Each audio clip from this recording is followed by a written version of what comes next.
Play the Spire 2 timeline. We are going to be looking at the timeline for the Necrobinder, and it starts with Chapter 1, the 12.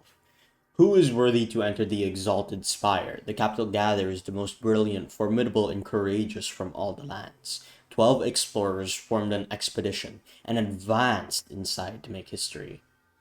Sadly, none made it back.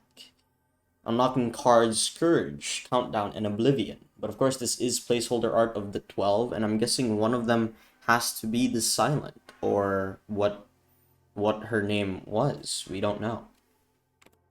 Chapter 2, Futility. Incident Report. Date 2771. Question mark, question mark. Accidentally entered a conflict between a boulder throwing individual and flying automatons. Jack deferred roots, a fighter crushed by a boulder. Jose Paxo, a fighter, fell in a hole. Big Ed, a bard, shot by a construct. Garbo Dobi, a healer, touched grass? Temi Mondes, an arcanist, whereabouts unknown. Unlocking relics, bone flute, funerary mask, and book repair knife. But this is placeholder art of course, the incident report and how they met their untimely demise. But of course, the main question is, Temi Mondes, the arcanist. Maybe this is the Necrobinder, because it does say whereabouts unknown, so we don't really know what happened to her.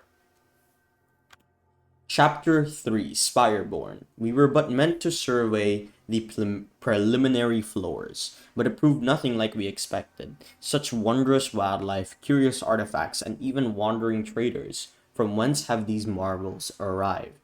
Our team seems intent on boarding riches, but at least my enthusiasm is shared by Giovan. We have fallen madly in love, and soon shall welcome a child into our lives. Unlocking potions, Potion of Doom, Bone Brew, and Pot of Ghouls. But this is placeholder art of, I'm guessing, Temi Mondes and Giovan, because Temi Mondes, their whereabouts are unknown, but we know Giovan, and I'm still not sure if this is still the Necrobinder, but apparently they will welcome a child into their lives, and they have fallen madly in love. Chapter 4, The Giant. Today marks a fantastic discovery. A benevolent giant has agreed to guide us to the top of the spire to meet his brother. We believe his brother of his has the solution to stop the monsters which have been pouring out of the spire. This would be the greatest accomplishment of our time. Unlocking cards Afterlife, Calcify, and Sacrifice. But this is the couple, I'm guessing, meeting this giant and hoping to stop the solution or stop the monsters overcoming the spire.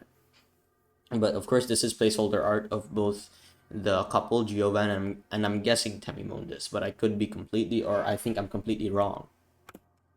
Chapter 5, Annihilation. At the top, they finally met with the giant's brother, a floating man. They plead for aid, but to no avail. Interlopers aren't welcome. Only a little girl made it out alive. Unlocking relics, ivory tile, big hat, and bookmark. But of course, this is placeholder art, and I'm guessing this is when they met the giant's brother. And as you can tell, it didn't end happily, and only the little girl made it out alive.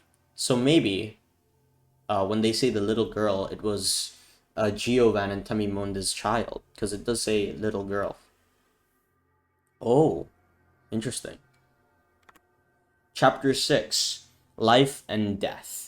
A young explorer unlatched the forbidden grimoire. Magics from another time and place explode outward as weightless dark smoke overwhelms this curious one. She gains the understandings of life and death, but at a cost. Her skin, hair, and organs rapidly rot away as her soul is forcefully bound into the locket in her pocket. The grimoire whispers, "If I die, you die." Unlocking the Necrobinder as a playable character. But this is the timeline, or the epoch you unlock as soon as you finish playing Regent. And I'm guessing the young explorer was the couple's child, as you can tell, because only a little girl made it back alive from the giant.